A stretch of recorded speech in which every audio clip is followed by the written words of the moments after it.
By default, Samsung Galaxy phones only let you choose notification sounds from the built-in list. But if you want to use a custom sound, like a downloaded audio file or your favorite tone, you can easily set it on the Galaxy S26 series.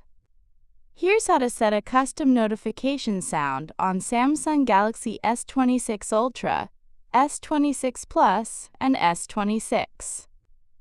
They'll check default notification sounds. First, open Settings on your Samsung phone.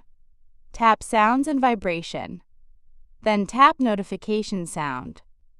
Here you'll see Samsung's default notification tones.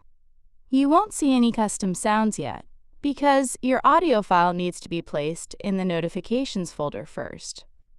Inbox Step 1. Download your custom sound. Download or transfer the audio file you want to use onto your phone. This can be a ringtone, alert sound, or any short audio clip. Once the file is on your device, open the My Files app. File folder, Step 2, move the audio to Notifications folder. In My Files, go to Downloads or wherever your audio file is saved. Tap and hold the audio file. Tap Copy or Move at the bottom.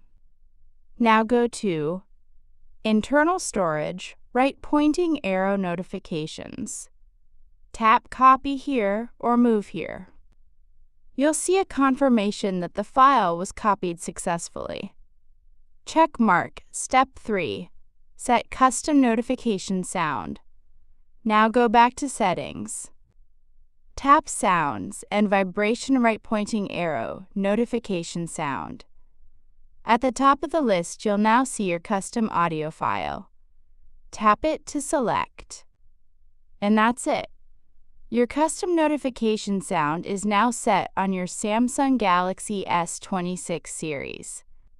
This method works on Samsung Galaxy S26 Ultra, S26 Plus, and S26 running One UI 8.5 or older.